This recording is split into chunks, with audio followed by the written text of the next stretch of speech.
Consumer Reports checked 26 Kroger-owned stores and found more than 150 expired or misleading sale tags. And at some stores, shoppers cannot even take detergent or medicine off the shelf without asking an employee. Here are 10 signs something is seriously wrong at America's grocery stores, starting with the products locked behind glass. Number 10.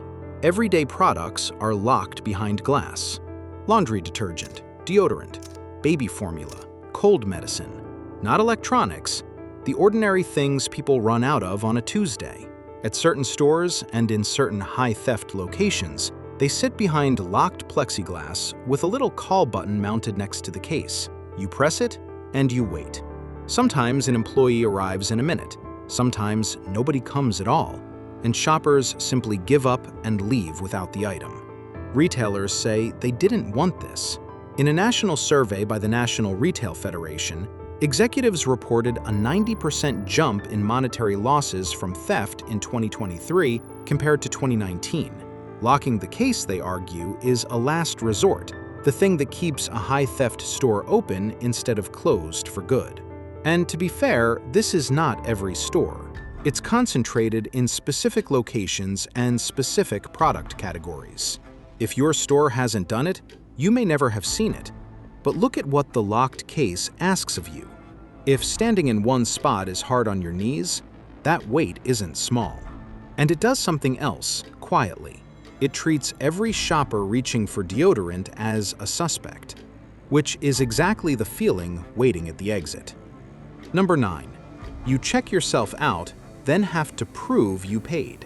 You scanned the groceries yourself, weighed the produce yourself, bagged everything yourself. Then you head for the door, and someone stops you and asks to see your receipt. At King Soopers stores in Colorado, this drew real attention. Local reporting showed security guards checking receipts at the exits, and plenty of customers pushed back. Now, there's a difference worth knowing here. At a membership club like Costco, you agreed to receipt checks when you joined. It's in the membership terms. A regular public grocery store is different. Whether a store can actually detain you depends on your state's law and the specific circumstances. In many states, the store needs reasonable suspicion of theft, not just a policy. I'm not going to give you legal advice, and neither should any YouTube video. The rules genuinely vary by state. But set the legal question aside and look at the plain arithmetic of trust. The store handed you the cashier's job. You did it for free. Then it asked you to prove you did it honestly. And suspicion, it turns out, isn't the only thing getting more personal at the grocery store. The deals are, too. Number 8. The deal you see may not be the deal your neighbor gets. In 2025, Consumer Reports and its research partners recruited 437 shoppers in 4 cities. The shoppers opened Instacart at the same time and looked at identical groceries from the same stores. Nearly 3/4 of the products tested appeared at more than one price. Some shoppers were shown prices as much as 23% higher for the same item, from the same store, at the same time. In one test at a Safeway in Seattle, the exact same 20-item basket ranged from $114.34 to $123.93. Instacart later ended the technology that allowed retailers to conduct those price experiments after the investigation became public. One boundary matters here. The research proved that different shoppers saw different prices. It did not establish that people were sorted by age, income, race, or how much an algorithm believed they were willing to pay. But the shoppers did not know they were part of an experiment. And when 2 people can open the same grocery app at the same moment and see different prices for the same food, the price is no longer simply the price. Maryland responded in 2026 by restricting food retailers and delivery services from using personal data to set prices. And digital prices are not the only ones shoppers have trouble trusting. Sometimes the price printed directly on the shelf disappears at checkout. Number 7. The price on the shelf isn't always the price at checkout. You heard the Kroger numbers at the top. Here's what they looked like on the ground. Consumer Reports sent secret shoppers into 26 Kroger-owned stores across 14 states and Washington, D.C. They found more than 150 sale tags that were expired or misleading on ordinary things: Cheerios, instant coffee, cold medicine. The tag promises a discount. The discount expired weeks ago, and the register charges the regular price. The average overcharge was $1.70 per item, about 18% more than the shelf said. $1.70 sounds small until you multiply it across a cart, a month, a fixed income. Kroger pushed back hard. The company says it reviews millions of prices every week, called the idea of a widespread problem patently false, and points to its make it right policy. Catch an error, and an employee can fix it on the spot. And honestly, the sample cuts both ways. 26 stores out of more than 2,700. That proves the problem is real where they looked. It doesn't prove every store does it. But notice who the system relies on to catch the mistake.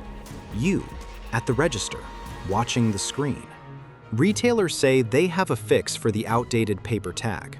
It's digital, and it changes a lot more than paper. Number 6. Shelf prices can now be changed centrally, in minutes. At roughly 2,300 Walmart stores, traditional paper shelf tags are being replaced by small electronic screens. Walmart said in a March 2026 corporate update that about 2,300 of its US stores now run these digital shelf labels. The company's reasons are practical, and some are genuinely good ones. The shelf and the register finally match. Employees stop spending hours swapping paper tags. Online orders get picked faster. And let me be clear about what Walmart says, because it matters. The company says these labels are not used for surge pricing. Price changes are approved by employees. The price on the shelf is the same for every customer in the store. On the current evidence, there is no proof otherwise, and this video isn't claiming there is. But here's what changed, and it isn't small. Under the old system, repricing a whole store took people, ladders, and days. It was slow, and slow was a kind of protection. Now approved price changes can be pushed through Walmart's centralized system in minutes, instead of taking employees days to replace paper tags. The trust used to be printed on the paper. Now it has to be taken on faith. Maryland's legislature wasn't willing to leave it at faith. That 2026 law also reaches surveillance-based pricing at the grocery shelf.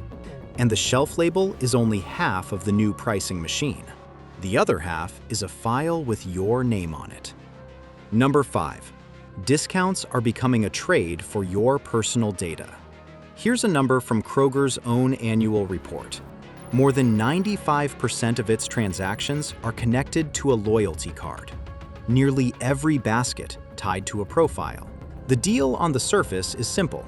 Scan the card, get the member price. But the full trade runs deeper. Every purchase gets logged to your history. Consumer Reports has detailed how Kroger uses those histories to power Kroger Precision Marketing, a business that turns shopper profiles into targeted advertising. The industry calls these retail media networks, and they've become serious profit centers. To be accurate about it, this is not a story about stores secretly selling your private information to strangers. Much of the data stays internal. Some gets aggregated or anonymized. It decides which ads you see and which offers land in your account. But the plain shape of the arrangement is this. The lowest price is no longer just a price. It's a purchase, and you're paying with a record of everything you buy. The terms may be buried inside a privacy policy, but most people scan the card because they want the price on the shelf, not because they set out to join an advertising system.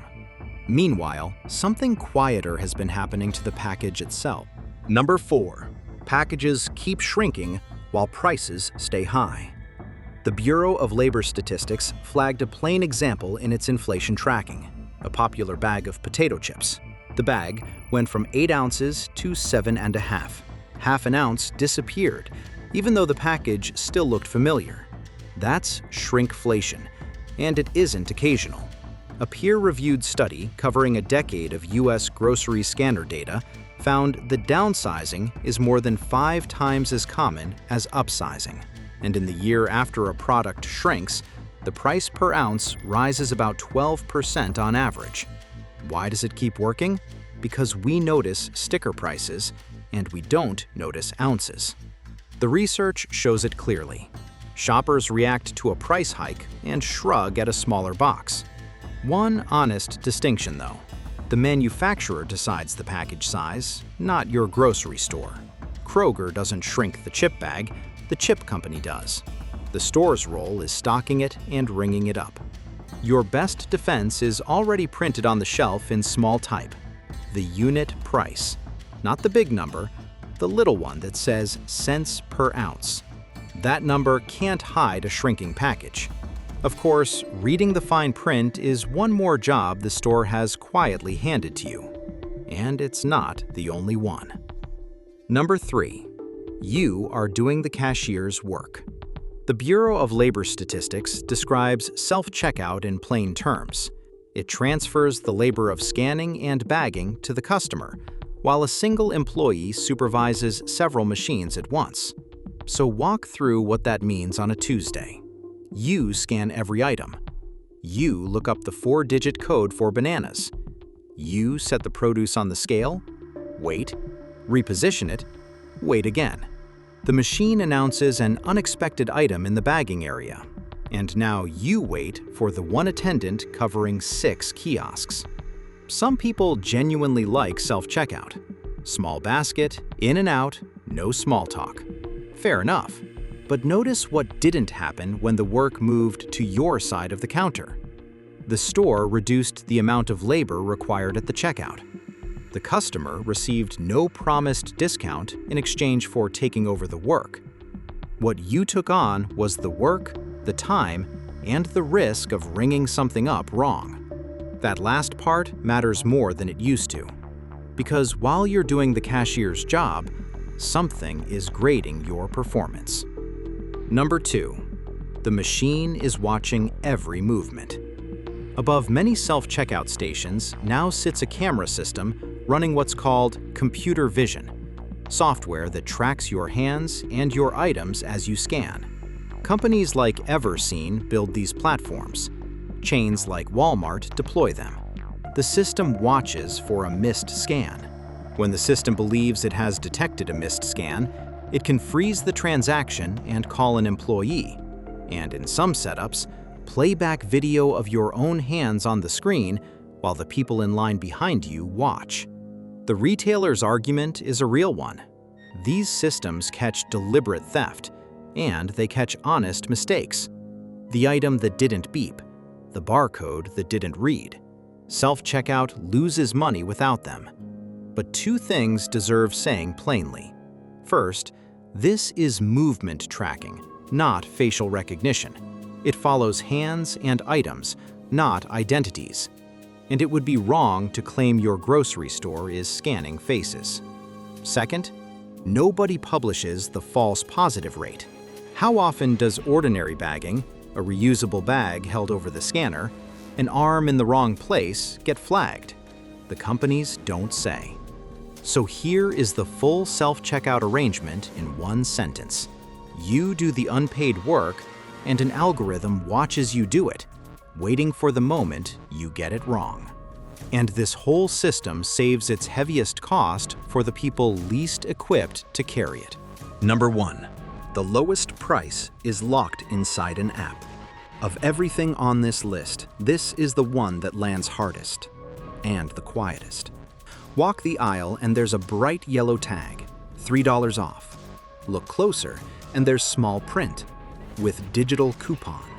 To get that price at chains like Kroger or Safeway, you need a smartphone, the store's app, an account, a password, and you need to have electronically clipped that exact coupon before you reach the register. Miss any step, and you pay the higher price. Same item, same shelf. Now put that next to the Pew Research numbers from 2025. 22% of Americans 65 and older do not own a smartphone. Roughly 1 in 10 don't use the internet at all. That is millions of people the advertised price simply is not available to. And it isn't only about owning the phone. Plenty of folks have a smartphone and still can't get the store's app to cooperate. Some don't want yet another account, another password, another company holding their information. Some have weak cell service inside the store. Some clipped the wrong coupon, or forgot, and found out at the register, with a long line behind them when arguing felt worse than overpaying. Nobody stands at a podium and announces a surcharge on seniors. That's the point. The structure does it on its own. The shopper least likely to have the app is often the shopper on the tightest budget. And that shopper ends up subsidizing the discounts for everyone who does.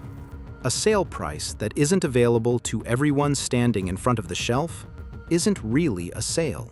It's a sorting mechanism. So what do you actually do with all of this? A few habits genuinely help. Photograph the sale tag before you check out. Check the receipt before you leave. Compare unit prices instead of relying on the number printed largest on the package. Ask whether the store offers a non-digital way to receive the advertised discount. And before joining a loyalty program, decide whether the savings are worth giving the retailer a detailed record of what you buy. None of that fixes the larger system, but it can keep some of the cost and confusion from landing on your grocery bill. Which of these changes have you noticed where you shop? Tell me in the comments below. I read every single one, and your stores are the ones I can't see from here. And if this was useful, hit subscribe right under this video. One tap, and you're done.